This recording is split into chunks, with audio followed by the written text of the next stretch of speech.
ஜானுமா video start பண்ணிட்டேன். எங்க இருக்க? Hi hello and welcome back to Java fashions. So இன்னைக்கு நம்ம பார்க்க போகிறது நவராத்திரி கிஃப்ட் சாரீஸ். நாங்கள் ப்ரீவியஸாக இது போட்டிருந்தோம், செம்ம ஹிட்டுங்க. நான் பேசுறது உங்களுக்கு கேட்கலன்னா ப்ளீஸ் எக்ஸ்கியூஸ் மீ, என்னோட வாய்ஸில் கொஞ்சம் ப்ராப்ளம் இருக்குது. ஸோ ஓகே, இந்த சாரீஸாக நீங்கள் பார்க்க போகிறீங்க. நான் இதுக்கு மேலே பேச போகிறது இல்லை. Buy 3 for 1000. I'm just going to show you almost all the collections that we have. Screenshot எடுத்துக்கோங்க, வாட்ஸ்அப் பண்ணுங்கள்.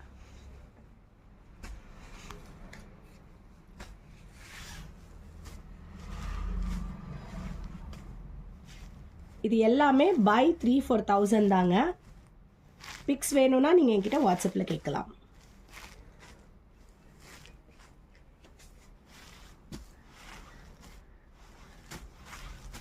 எல்லாமே நிஜமா பை 3 for 1000? ஆமாப்பா. கலர்ஸ் எல்லாம் நல்லா இருக்கே. எல்லாருமே அப்படி தானே கேட்குறாங்க கிஃப்ட்டுக்கு.